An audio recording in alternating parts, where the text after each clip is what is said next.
Hi எல்லோருக்கும் வணக்கம். Bigg Boss season 9 Tamil. So இந்த வீடியோவில் எஃப்ஜே வந்து பார்த்தீங்கன்னா ஒரு இன்டர்வியூ வந்து கொடுத்துருக்கான்.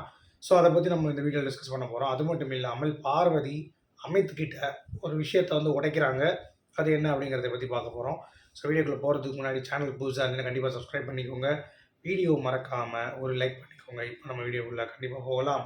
ஸோ பிக் பாஸில் வந்து பார்த்தீங்க அப்படின்னா இன்றைக்கி ரொம்ப க்ரூஷியலான ஒரு டே அப்படிங்கிறது எல்லாத்துக்குமே தெரியும். It's another than freeze task அப்படிங்கிறது தான்.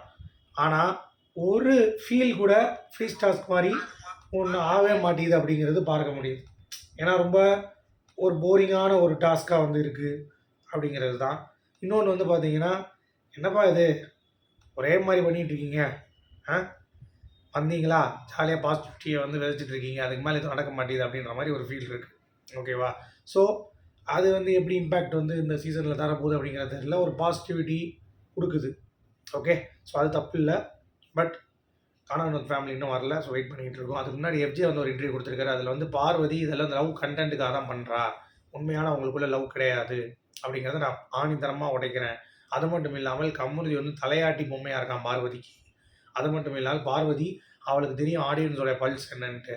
அவள் எதுக்கு ஏற்ற மாதிரி எதை பண்ணுவா, எந்த கண்டென்ட்டை கொடுப்பா, லவ் கண்டென்ட் எப்படி வந்து ஸ்டெபிலைஸ் பண்ணுவா, எல்லாமே தெரியும் அப்படின்ற மாதிரி உண்மையை வந்து உடைத்திருக்கிறார் அப்படின்ற மாதிரி வந்து உங்களுக்கு எல்லாம் தெரியுமா? ஆமாம், உண்மை தான்.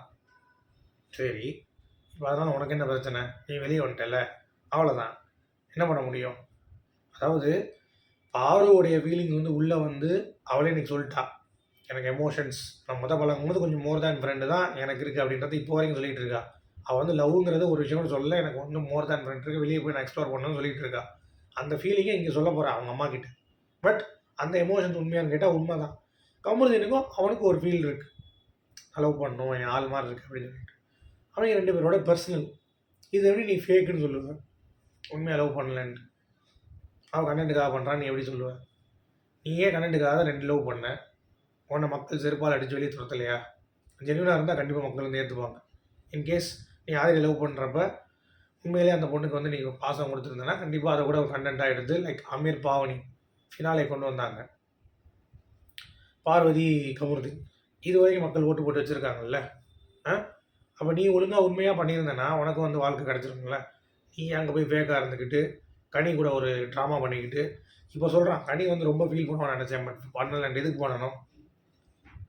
எதுக்கு பண்ணணும்? அவங்களுக்கே தெரியும் நீ வந்து ஒரு எச்சப்பாய் அப்படின்னு சொல்லிட்டு. புரியுதா அவங்களுக்கு? ஸோ இந்த மாதிரியான சீக்வன்ஸ் வந்து எஃப்ஜேக்கு வந்து புரிஞ்சிச்சா புரியலையா அப்படிங்கிறது தெரில. சும்மா கண்மூடித்தனமாக பார்வதி வந்து நான் தப்பு பண்ணுறா, அவள் கண்டென்ட் பண்ணுறா, அவள் சரியில்லை, அவளுக்கெல்லாம் வந்து ஆடியன்ஸோட பல்ஸ் தெரியும் அப்படின்னா சரி ஓகே அப்படியே இருந்துட்டு போகுது. இப்போ கேமாக இருந்தால் உனக்கு என்ன இப்போ பிரச்சனை? அதை அவள் பண்ணுறா, ஏதோ பண்ணுறா, அவள் ஹேண்டில் பண்ணிப்பான். இன்னமும் வந்து வெளியே உட்காந்து வன்மத்தை கட்டிகிட்டு இருக்கான் அப்படிங்கிறது தான் பார்க்க முடியுது. அவனுக்கு வந்து வருத்தம், பார்வதிக்கு முன்னாடி நம்ம எலிமினேட் ஆகிட்டோம் அப்படின்ற அந்த ஃபீல் வந்து அவனுக்கு இருக்குது அப்படிங்கிறது பார்க்க முடியுது. அது மட்டும் இல்லாமல் அவன் காணானத்து வந்து டைட்டில் வின்னர், சூப்பர். அடுத்து விக்ரமுடைய டாப்பில் இருந்த ஓட்டிங்கை உடச்சி ஊட்டிய சுக்குனூரானோடனே அதுக்கு சிரிக்கிறான். ஆமாம், அப்போ நான் கேம் சேஞ்ச் பண்ணியிருக்கேன்ல அப்படின்றான். எப்பா ஆதிரியா கிஸே பண்ணலையா அவர்? சும்மா இப்படி வந்து இப்படி திருப்பினேன், அந்த கேமரா வந்து ஆங்கிள் பார்க்கும்போது கிஸ் அடித்த மாதிரி இருந்திருக்கும் அப்படின்ட்டு. ஏன்டா இந்த உருட்டு அப்படின்ற மாதிரி இருந்துச்சு. இவெல்லாம் வந்து இருந்த மாட்டாங்க. ஓகேவா? எப்போ ஒரு பொண்ணை வச்சு கேம் ஆட நினச்சானோ அப்போயே வந்து அவன் தோத்துட்டான் அப்படிங்கிறது தான். இப்போ வெளியே வந்து பார்வையும் கமருதீனையும் வந்து அவங்க 2 பேரும் கேம் ஆடல, அவங்க கண்டென்ட் பண்ணுறாங்க, கமருதீன் தலையாட்டிகிட்டு இருக்கான் அப்படின்ற மாதிரி வந்து குற்றம் சாட்டிகிட்டு இருக்காங்கிறத பார்க்க முடியுது. அடுத்து அமித் அண்ட் பார்வதி கனியை பற்றி சொல்லியிருக்காங்க. அதாவது ஒரு ஜென்யூனாக ஒரு சாரி கேட்க வைக்கணும்னு நான் பார்த்தேன். ஏன்னா எஃப்ஜே விஷயத்தில் என்கிட்ட வந்து அப்படி வந்து பேசிகிட்டு இருந்தாங்க. அந்த மாதிரி ஜென்யூன்லி அவங்க அந்த மாதிரி சொல்லலை அப்படின்னாலும் அது வந்து 3 தடவை 4 தடவை சொல்லும் போது தப்பாக தான் இருக்கும். அதுக்காக ஒரு சாரி கேட்டேன். ஆனால் அவங்க வந்து பார்த்தீங்கன்னா அதை சுற்றி விட்றா, பெருசாக்குறான்னு சொல்லி பண்ணி விட்டாங்க. நான் என்ன பண்ணுறது அப்படின்னு சொல்லி அமித்கிட்ட பேசி கன்வின்ஸ் பண்ணிகிட்டு இருக்காங்க நம்ம பாரு. அவ்வளோதான். அடுத்து என்ன நடக்குதுன்னு பார்த்துட்டு உங்களுக்கு அப்டேட் பண்ணுறேன். உங்களுடைய கருத்துக்கள் சொல்லுங்கள். மீண்டும் அடுத்த சந்திப்போம். அது வரைக்கும்